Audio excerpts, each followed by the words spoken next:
WHO resmi mencabut darurat kesehatan global COVID-19. Bagaimana langkah penyesuaian pemerintah Indonesia?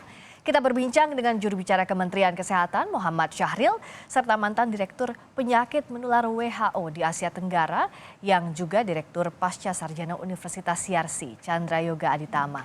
Selamat malam Bapak-Bapak. Selamat malam. Selamat malam, semoga sehat selalu. Saya ke Pak Syahril.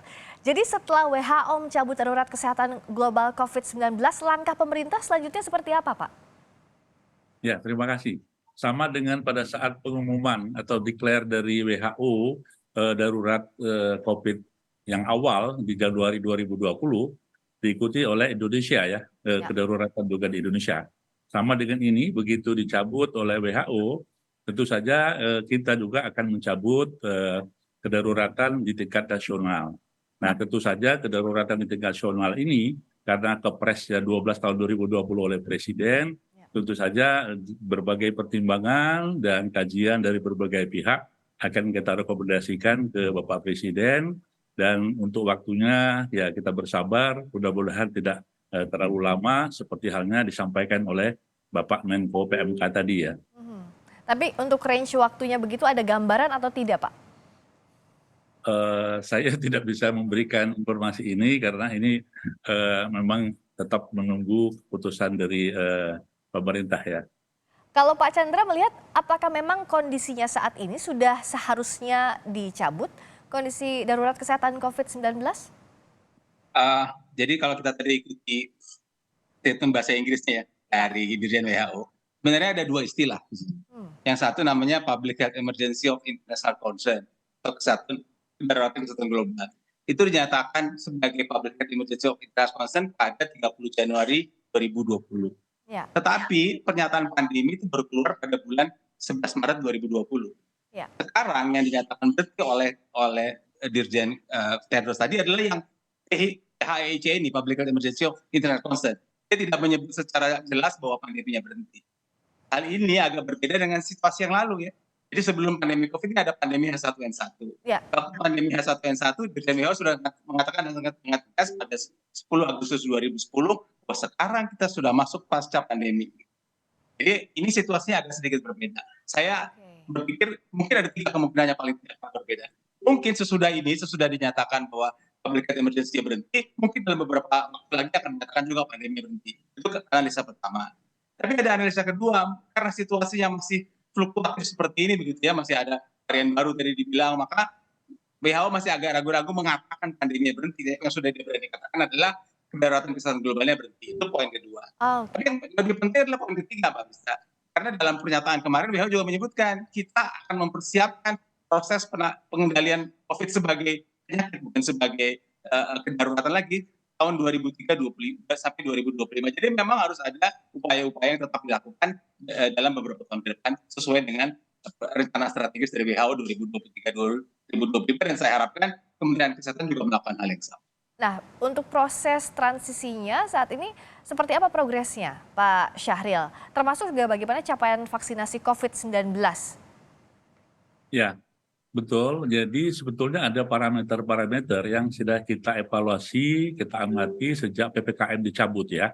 Mulai dari jumlah konfirmasi kasusnya, kematian, kemudian yang dirawat, serta positivity rate. Jadi alhamdulillah semua itu memang dalam terkendali, artinya dari level 1 persyaratan yang dilakukan oleh WHO. Kita juga sudah melakukan konsultasi ke WHO langsung. Kebetulan saya juga ikut pada saat itu. Ada 3 yang diingatkan oleh WHO. Yang pertama adalah dipastikan sistem surveillance di Indonesia itu baik, khususnya juga mendeteksi dari subvarian baru. Yang kedua, sistem kesehatan ya, baik infrastruktur terutama siap. Dan alhamdulillah saya kira kita sudah punya pengalaman yang baik ya, bagaimana menghadapi COVID dari tingkat bawah sampai ke atas. Bahkan saat ini pun rumah sakit sudah siap apabila terjadi peningkatan kasus, apabila terjadi lonjakan kasus di kemudian hari.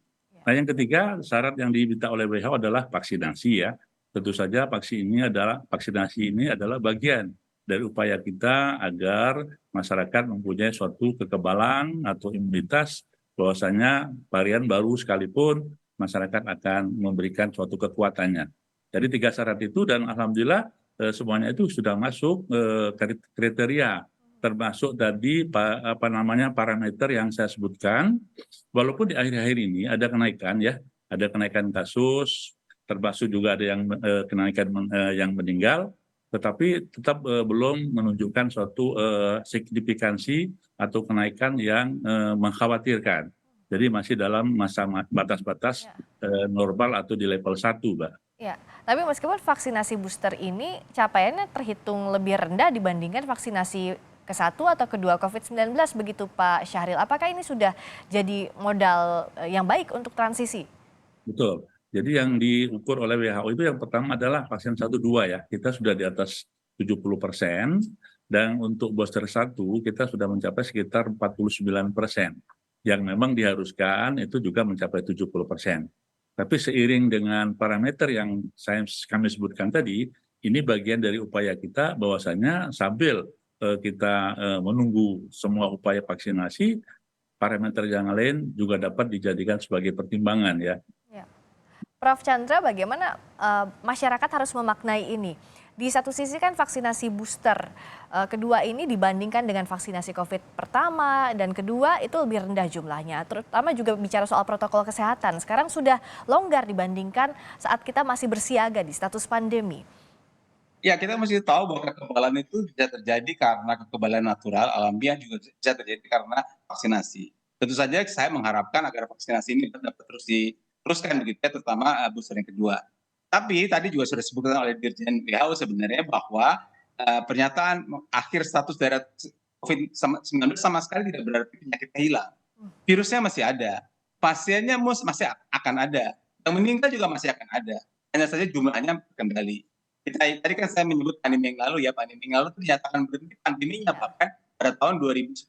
Sekarang 2023, 13 tahun, virusnya masih ada, pasiennya masih ada. Jadi kita masih akan berhadapan dengan COVID-19 bertahun-tahun ke depan, walaupun situasinya mudah-mudahan tidak lebih berat lagi. Itu poin pertama yang saya ingin sampaikan.